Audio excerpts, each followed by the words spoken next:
ప్రవీణ్ పగడాల ఈ 24th morning బయలుదేరాడు bullet మీద. అతను ఫ్రెండ్ ర్యాపిడో మీద వెళ్తున్నాడని ఉద్దేశం తెలుసు. అతను కార్ ఇచ్చేసి బుల్లెట్ మీద వచ్చాడు. దానికి కారణం ఏంటంటే, నాకు విజయవాడలో ఒక మీటింగ్ ఉంది, కొవ్వూరులో ఒక మీటింగ్ ఉంది అంకుల్ అని చెప్పి ఆయన బయలుదేరాడు. అంతకుముందు ప్రోగ్రాంలో ఈ విజయవాడ అంతకుముందు లేదు. వాళ్ళు చాలా ప్రెషర్ ఇస్తున్నారు విజయవాడలో కాబట్టి నేను బయలుదేరాలి అంకుల్, మనకు ఎప్పటి నుంచో తెలిసిన వాళ్ళు అని చెప్పేసి ఒక ఆయనకి చెప్పాడు. ఆయనే నాకు చెప్పాడు. ఇమీడియట్గా ఆయన బండి మీద బయలుదేరిపోయాడు. విజయవాడ దగ్గర అంటే గన్నవరం దగ్గర తుంపల్లి అని విలేజ్, అక్కడికి వెళ్ళలేదు, కొవ్వూరు మీటింగ్కి వెళ్ళలేదు, డైరెక్ట్గా ఇలా వచ్చేసాడు. ఇప్పుడు ఆయన ఎక్కడ వెళ్ళాలి? నామవరం వెళ్ళాలి. నామవరం వెళ్ళాలంటే కొవ్వూరు బ్రిడ్జ్ దాటేసిన తర్వాత కాతేరు దగ్గర ఆయన రాజమండ్రి పట్టణంలోకి ఎంటర్ అయిపోవాలి.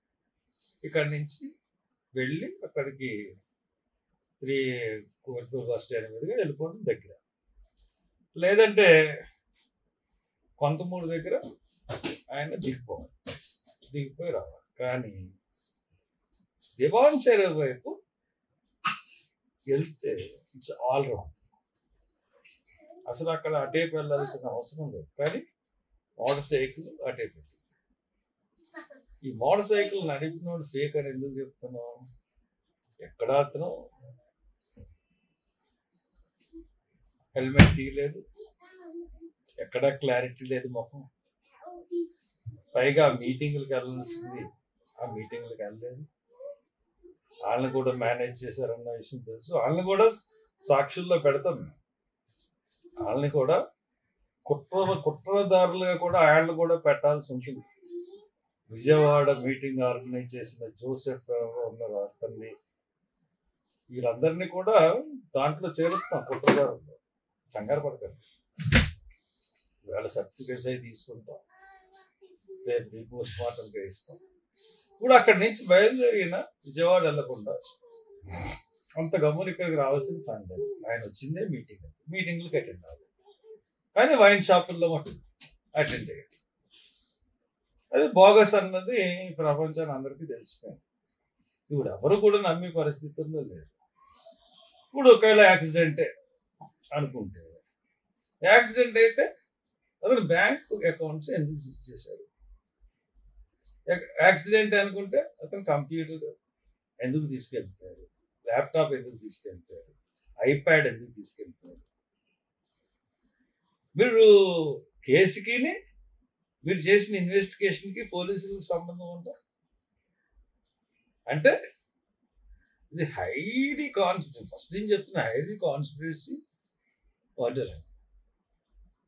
అందు గురించే నిన్న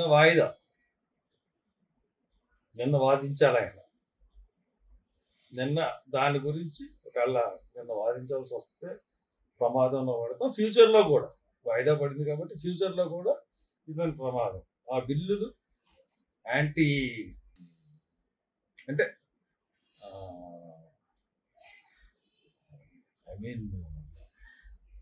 మత మార్పిడిని నిషేధించాలి. ఫ్రీడమ్ ఆఫ్ రిలీజన్ ని భారతదేశంలో తీసుకు ఎవరు ఇంకో మతంలోకి వెళ్ళడానికి వీలు, అందరూ హిందూ మతంలో. That is the motive.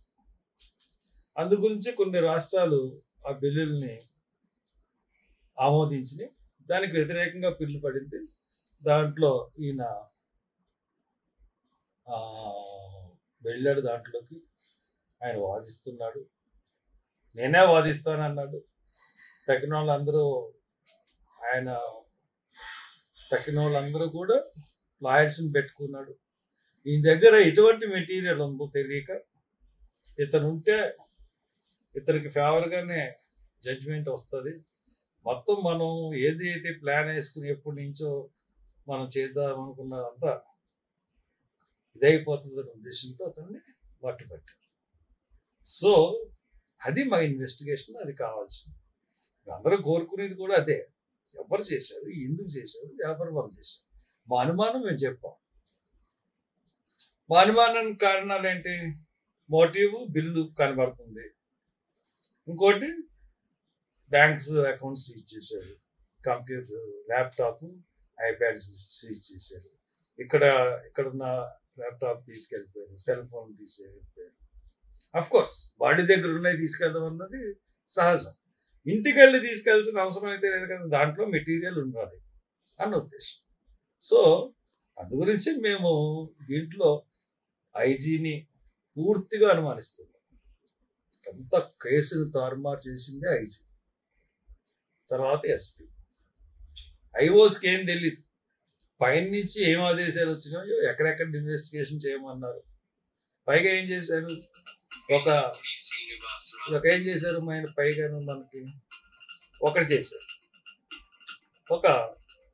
వీళ్ళ దగ్గర పోలీసులు సంపాదించిన వీడియో అవుట్పుట్ అన్నది ముందుగా ప్రెస్కి ఇచ్చారు. ప్రెస్కి ఇచ్చిన తర్వాత ప్రెస్లో వాళ్ళందరూ చాలా వేసేసి ఇతను తాగుబోతు అన్నది,